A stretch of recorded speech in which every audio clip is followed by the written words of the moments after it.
यस्त्वात्मरतिरेव स्यात् आत्मतृप्तश्च मानवः आत्मन्येव च सन्तुष्टः तस्य कार्यं न विद्यते।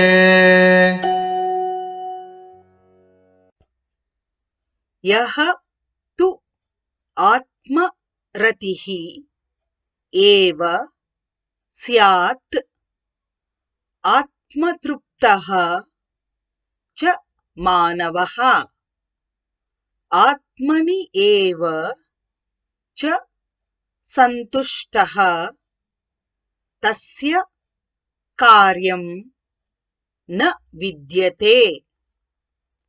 यस्त्वात्मरतिरेव स्यात् आत्मतृप्तश्च मानवः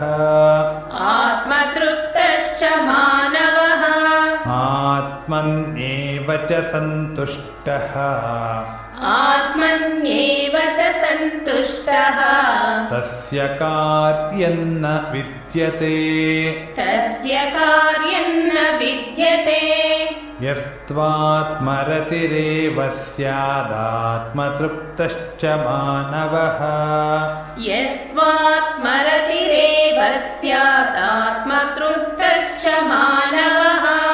आत्मन्येव च सन्तुष्टस्तस्य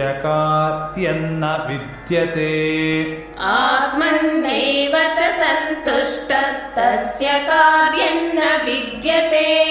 यस्त्वात्मरतिरेव स्यादात्मतृप्तश्च मानवः आत्मन्येव च सन्तुष्टस्तस्य कार्यं न विद्यते।